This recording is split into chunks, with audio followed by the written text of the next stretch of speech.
Yes, she had a miscarriage. And yes, she was traumatized. But Arykah wanted to heal in her own way and absorb the trauma on her own terms. Not talking about it and dismissing it from her mind was the best medicine. But each and every day since she was released from the hospital, it was, "Did you make an appointment with the therapist yet?" Why couldn't everybody just shut up and leave her alone?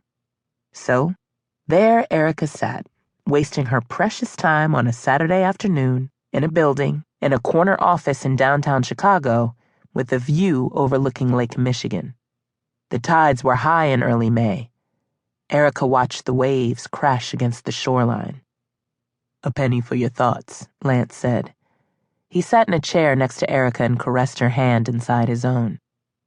She glanced at him briefly before returning her gaze back to the water. I'm just wondering how many people have drowned in the lake." Lance frowned, then he chuckled. "What?" He wondered what on earth would make Arykah respond that way. She kept her focus where it was. "Isn't that why you and everyone else pressured me to come here? So that I could drown in my sorrows? Ironic, don't you think? You brought me to a therapist to drown, when really all you had to do, Lance, was push me in Lake Michigan. You know my fat behind can't swim." Lance shook his head from side to side. He didn't understand. "No, Cheeks. I thought it would be good for you to talk about what happened. I can't get you to open up to me. You refuse to discuss it with Mother Myrtle or Monique. It's obvious the rape and miscarriage are eating you up inside." Arykah snapped her head in Lance's direction. "What the heck you mean it's obvious? Because I cry from time to time? That makes me a nutcase?"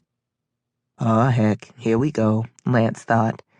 He knew it would take some time for Arykah to bounce back to her old self, sassy talk and cuss words surfing on the tip of her tongue. When they married, Lance had vowed to love Arykah for better or for worse, until death parted them. And Lance had accepted the fact that Arykah's healing wouldn't be easy. It would be stressful, difficult, and trying. But with each passing day since Arykah was assaulted, Lance had to walk on eggshells. Right then, all Arykah wanted to do was cuss out everybody who was either on her last nerve or the one before it. There was a time when Arykah was honestly trying to curb her vulgar vocabulary, but since the day she was attacked, she was starting not to care what she said or whom she said it to. If Lance said good morning to Arykah, she wanted to respond, "What in the hell is so good about it?" For now, though, it was just a nod and a smile. But the clock was ticking before the sailor in her showed itself. God help her. She had Lance so confused he didn't know if he was coming or going. One moment, Arykah was behaving as if the rape never happened, and the next moment, she would be crying and hiding from the world on the floor of her closet. Though Arykah had fought Lance tooth and nail about speaking with the therapist, he knew he had to get her some help, even if it meant dragging her to the therapist's office himself. He chose his words carefully before he spoke to his wife. "Of course you're not a nutcase, Cheeks. I'm concerned about you. We all are.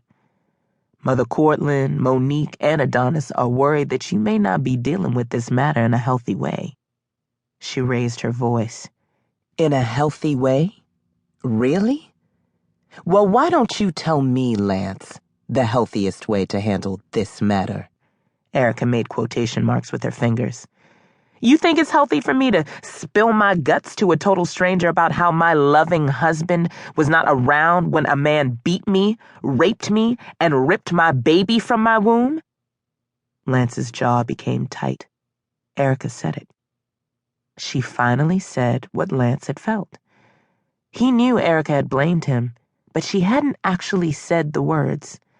Had Lance known on that Monday morning that Arykah was in danger, he never would have gone to church. In his mind, Lance was a husband first and pastor second.